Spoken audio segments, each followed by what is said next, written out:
You open the document. 10 seconds later, it's closed. That's not boredom. You stared at the novel, the one you actually want to write, and something in you flinched before a single word landed on the page. Your gym bag has sat packed by the door for 3 days. Not because you forgot it's there. You walk past it every morning, and some part of you steers around it like it's radioactive.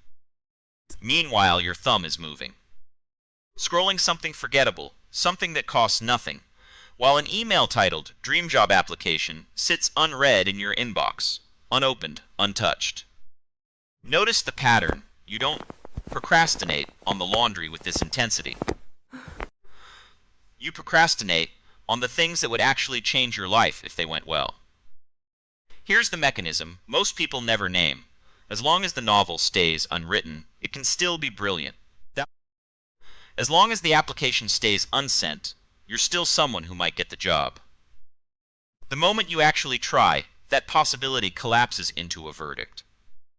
And your mind quietly is choosing the version of you that stays possible over the version of you that gets measured. Psychologists Edward Jones and Stephen Berglas documented this back in 1978. They gave people an unsolvable test, then offered a choice between 2 drugs, one that would sharpen their performance, one that would impair it. A striking number chose the one that would hurt them. Not because they wanted to fail. Because if they failed on an impaired attempt, it wouldn't mean they weren't smart. It's called self-handicapping, sabotaging your own effort in advance so a bad outcome never touches your identity. But here's what most people miss. This isn't about the task at all. It's about protecting the story you tell about yourself. Daniel Kahneman's research on loss aversion found something your brain applies here without asking permission. Losses feel roughly twice as painful as equivalent gains feel good. So an unread email carries a possible gain, the job. But opening it risks a loss, the loss of the idea that you were good enough. Your brain does the math instantly and picks the option with no downside. Don't open it. And there's a second pull working against you at the same time. Zeigarnik, a psychologist in the 1920s, noticed that waiters could recall complex unpaid orders in perfect detail, but forgot them the second the bill was paid. Unfinished tasks stay lodged in your mind, active and nagging. That's the Zeigarnik effect. So the novel, the gym bag, the email, they don't fade quietly. They sit in you, unresolved, which is exactly why avoiding them feels so heavy and so hard to explain.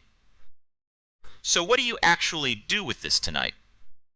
Shrink the stakes before you shrink the task. Don't write the chapter. Read 1 paragraph of it out loud. Don't do the workout. Put on the shoes and stand by the door for 2 minutes. Don't send the application. Open the email and read it once, with no reply required. None of these ask for a verdict. Each one just asks you to be present with the thing, without letting it grade you yet. The document will still be there. Open it again. This time you're not staring at a judgment. You're just looking at a page. Next, why this has almost nothing to do with willpower, and everything to do with something your brain is doing on purpose.